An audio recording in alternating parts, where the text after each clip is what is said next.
ஹொசூரில் தாயிடம் இரவு பால் குடித்துக் கொண்டே தூங்கிய குழந்தை அதிகாலையில் உயிரிழந்த சம்பவம் அதிர்ச்சியை ஏற்படுத்தியுள்ளது. இதற்கான காரணம் என்ன என்பதை விவரிப்பதுடன் மருத்துவ நிபுணருடனும் கலந்துரையாட இருக்கிறார் சிறப்பு செய்தியாளர் Ranjith. Over to you Ranjith. வணக்கம் நேயர்களே. ஓசூரில் தாயிடம் பால் குடித்துக் கொண்டே தூங்கிய பச்சிளம் பெண் குழந்தை உயிரிழந்த சம்பவம் சோகத்தை ஏற்படுத்தியிருக்கு. திருமணமான இளம் தம்பதிகள், குழந்தை பேரை எதிர்நோக்கி இருப்பவர்கள், சமீபத்தில் குழந்தை பெற்றவர்கள் தெரிந்து கொள்ள வேண்டிய முக்கிய விஷயம் பற்றி தற்போது நாம் பார்க்க இருக்கிறோம். முதல்ல என்ன நடந்ததுன்னு பார்த்துடலாம். ஓசூர் கிருஷ்ணப்பா காலனியைச் சேர்ந்த இளைஞர் பிரசாந்த், இவருக்கு வயது 21, டாக்ஸி டிரைவராக வேலை பார்த்துக்கிட்டு வரார். இவரது மனைவி பவித்ரா வயது 20. இருவருக்கும் திருமணமாகி ஓராண்டாகும் நிலையில் கடந்த 3ஆம் தேதி பவித்ராவுக்கு ஓசூர் அரசு மருத்துவமனையில் பெண் குழந்தை பிறந்திருக்கு. அதன் பிறகு தாய் சேய் இருவரும் நலமுடன் இருந்திருக்கிறார்கள். அதனால் டிஸ்சார்ஜ் செய்யப்பட்டு விட்டனர். வீட்டிற்கு அனுப்பி வைக்கப்பட்ட அந்த குழந்தை நன்றாகத்தான் இருந்தது. இந்த நிலையில் திங்கட்கிழமை இரவு பால் குடித்துக் கொண்டே தூங்கியதாக சொல்லப்படுகிறது. அதிகாலையில் எழுந்து பார்க்கும்போது குழந்தையின் உடல் ஜில்லுன்னு இருந்திருக்கு. பேச்சு மூச்சு எதுவும் இல்லை. இதை பார்த்து பதறிப்போன பெற்றோர் குழந்தையை ஓசூர் அரசு மருத்துவமனைக்கு தூக்கிட்டு போயிருக்கிறாங்க. அங்கே குழந்தையின் உடல்நிலையை பரிசோதித்த மருத்துவர்கள் குழந்தை உயிரிழந்து விட்டதாக சொல்ல நிலைகுலைந்து விட்டனர். ஆனாலும் அரசு மருத்துவமனையிலிருந்து குழந்தையை பக்கத்தில் இருக்கக்கூடிய வேற ஒரு தனியார் மருத்துவமனைக்கும் எடுத்து சென்றிருக்கிறாங்க. தனியார் மருத்துவமனை மருத்துவர்களும் குழந்தையின் உடலை பரிசோதித்து பார்த்துவிட்டு குழந்தை இறந்து விட்டதை உறுதிப்படுத்தி இருக்கிறாங்க. இதனால் மனமுடைந்த குழந்தையின் பெற்றோரும் உறவினர்களும் கதறி அழுதார்கள். ஆம்புலன்ஸில் கிடந்த குழந்தையின் உடலை கட்டிப்பிடித்து தந்தை பிரசாந்த் மனமுடைந்து அழுதது காண்பவர்களை கலங்கச் செய்தது. அந்த காட்சியை பாருங்க.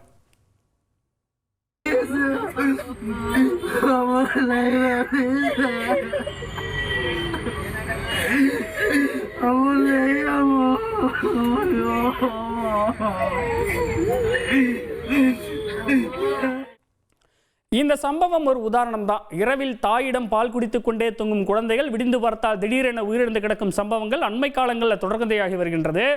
மாதத்துக்கு குறைந்தபட்சம் ஒரு சம்பவமாவது பதிவாகி வருகின்றது. பச்சிளம் குழந்தைகளுக்கு தாய்ப்பால் ஊட்டும் போது எந்த அளவுக்கு இளம் தாய்மார்கள் எச்சரிக்கையுடன் இருக்க வேண்டும், இது போன்ற உயிரிழப்பை தடுக்க என்ன செய்ய வேண்டும் என்ற விழிப்புணர்வு எல்லோருக்கும் அவசியம்.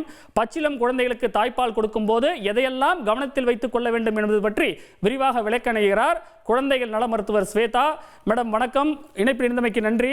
இப்போ நைட்டு நல்லா இருந்த குழந்தை பால் குடிச்சிட்டு தூங்கி காலையில் அதிகாலையில் இருந்து பார்க்கும்போது திடீர்னு இறந்து கிடக்குது. இதுக்கு என்ன காரணம் இருக்கும்? சார், இது ரொம்ப ஒரு துயரம் ஏற்படுத்துற ஒரு சம்பவம் தான். இந்த மாதிரிப்பட்ட சம்பவங்களுக்கு பெரும்பாலுமா வெளிப்படையான ஒரு அறிகுறிகள் எதுவுமே இல்லாம நல்லா தூங்க போயிருக்கிற குழந்தை காலையில இருந்திருக்கும். இதுக்கு பெரும்பாலுமா எது முக்கியமான காரணம் அப்படின்னு பாத்தீங்கன்னா ஆக்சிடென்டல் சஃபகேஷன், அதாவது எதிர்பாராத விதமாக குழந்தைக்கு ஒரு மூச்சு திணறல் ஏற்படுறது. அதுதான் முதலான ஒரு காரணமா கண்டுபிடிச்சிருக்காங்க. அடுத்தது என்னவா இருக்கும் அப்படின்னு பாத்தீங்கன்னா ஆஸ்பிரேஷன். குழந்தை பால் குடிக்கும் பொழுது பால் வயிற்று பக்கம் போகாம சுவாச குழாய்க்கு போகிறதுனால உயிரிழப்பு ஏற்படலாம். அது இல்லாம வேற என்ன காரணங்கள் இருக்கலாம் அப்படின்னு பாத்தீங்கன்னா செப்சிஸ், அதாவது ஒரு இன்ஃபெக்ஷன், வெளி காய்ச்சல் இல்லாமலே குழந்தைகளுக்கு இன்டர்னலா சைன்ஸ் ஆஃப் இன்ஃபெக்ஷன்ஸ் ஏதாவது இருந்து அதை நம்ம சீக்கிரமா கண்டுபிடிக்காம இருந்திருக்கலாம். இப்ப இந்த மார்கழி இந்த மாதிரிப்பட்ட மாசங்கள்ல இன்னொரு இம்பார்ட்டன்ட் ரிஸ்க் எதனால அப்படின்னு பாத்தீங்கன்னா ஹைப்போதெர்மியா, அதாவது குழந்தையோட உடல் வெப்பத்தன்மை அப்படிங்கிறது அபாயகரமான அளவுக்கு லோவா இருக்கிறது. ரொம்ப கோல்டா குழந்தை ஆயிடுச்சு அப்படின்னா உடனே ஹார்ட் ரேட் டிராப் ஆகி இதனால சடனா இன்ஃபென்ட் டெத், அதாவது உயிரிழப்பு ஏற்படுறதுக்கு வாய்ப்பு இருக்கு. இதெல்லாம் தான் மோஸ்ட் காமன் காசஸ் சார். பால் ஏற்படுகின்ற மூச்சு திணறலும் இதுல ஒரு வகையா இருக்கு. அப்படி இருக்கும்போது இப்ப சரியான முறையில பால் கொடுக்கணும் அப்படின்னா எது சரியா இருக்கும்? படுத்துக்கிட்டே கொடுக்கறதா இல்ல உட்கார்ந்து கொண்டு சில பேர் கொடுக்கறாங்க, எது சரி? சார், எப்படி கொடுக்கலாம் அப்படின்னு கேட்டீங்கன்னா உட்கார்ந்துட்டும் பால் கொடுக்கலாம், படுத்துட்டுமே பால் கொடுக்கலாம். இன்ஃபேக்ட் இப்போ சிசேரியன் செக்ஷன்லாம் பண்ணிருக்கிற மதர்ஸ்லாம் படுத்துட்டு தான் பால் கொடுப்பாங்க, ஏன்னா அவங்களால எழுந்து உட்கார முடியாது.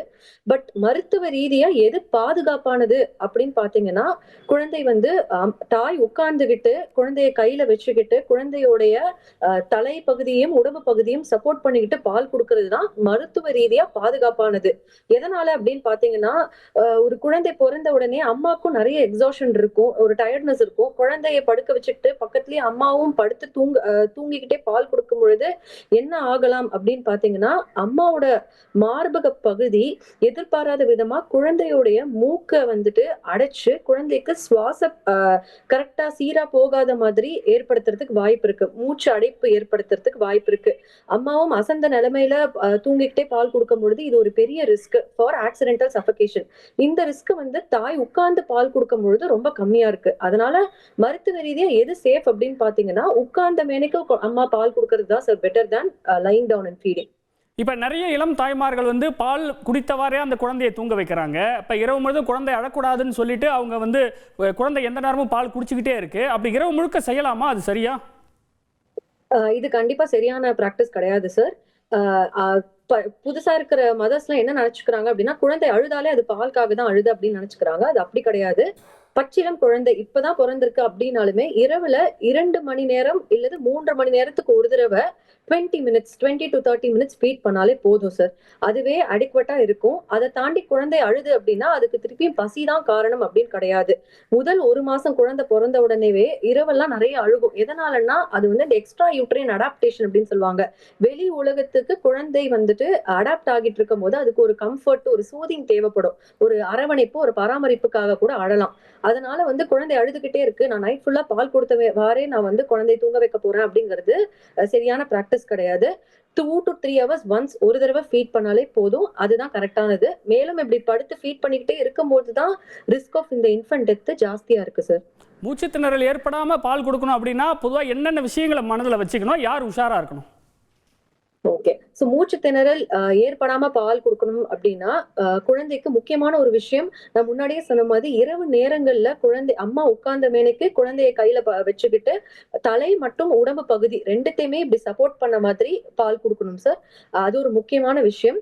தலை வந்து உடம்பு பகுதியை விட கீழே இருக்கிற மாதிரி பால் கொடுக்க கூடாது. 2மே ஸ்ட்ரெயிட் லைன்ல வச்சு பால் கொடுக்கணும். 2வது விஷயம், குழந்தை பால் கொடுத்த உடனேவே குழந்தைய தோல்ல அப்படி நேர்வாக்கா போட்டு தட்டி கொடுத்து ஏப்பம் வர வரைக்கும் தட்டி கொடுக்கணும் சார். அது அது பண்ணாம குழந்தை பால் குடிச்ச உடனே குழந்தைய குப்புற போடுறது இல்ல கீழே படுக்க போடுறது அதை கொஞ்சம் அவாய்ட் பண்ணிக்கணும். குழந்தை பால் குடிச்சிட்டு தட்டி கொடுத்து ஏப்பம் வந்துட்டு அதுக்கப்புறமாவும் ஒரு 10 நிமிஷம் குழந்தைய நேர்வாகவே வச்சுட்டு அதுக்கப்புறமா தான் கீழே வந்து படுத்த மேனிக்கு குழந்தையை போடணும் சார். இதெல்லாம் பண்ணும்போது ஆஸ்பிரேஷன் ரிஸ்க் வந்து கம்மியா இருக்கு. மேலும் பாட்டில் ஃபீடிங் பண்ணும்பொழுது குழந்தைய படுத்த மேனிக்கே வந்து பாட்டில் வழியா பால் கொடுக்க கூடாது சார். இப்போ இந்த மாதிரியான ரிஸ்க்கை தவிர்க்கிறதுக்காக நேரடியாக மார்பகத்தில் பால் கொடுக்காம ஸ்பூன் ஃபீடிங் பண்ணலாமா? இல்ல சார். கண்டிப்பா அப்படி கிடையாது. இன்ஃபேக்ட் இந்த ஆஸ்பிரேஷன் ரிஸ்க் அப்படிங்கிறது வந்து எந்த மோட் ஆஃப் ஃபீடிங்ல வந்து கம்மியா இருக்கு அப்படின்னு பாத்தீங்கன்னா, குழந்தை தாயோட மார்ல இருந்து டைரக்டா ஃபீட் பண்ணும்போது தான் இந்த aspiration risk is the least.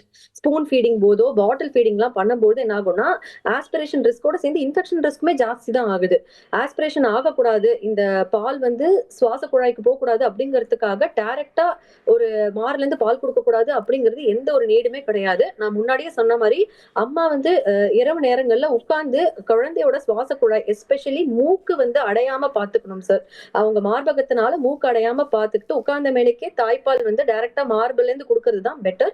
Spoon ஃபீடிங்கும் bottle ஃபீடிங்குமே advised கிடையாது சார். நன்றி மேடம். இணைப்பில் வந்து உங்களுடைய கருத்துக்களை பகிர்ந்து கொண்டமைக்கு மிக்க நன்றி. ஒவ்வொருவருக்கும் புரியும்படி ரொம்ப அழகா தெளிவா சொன்னீங்க. நன்றி மேடம்.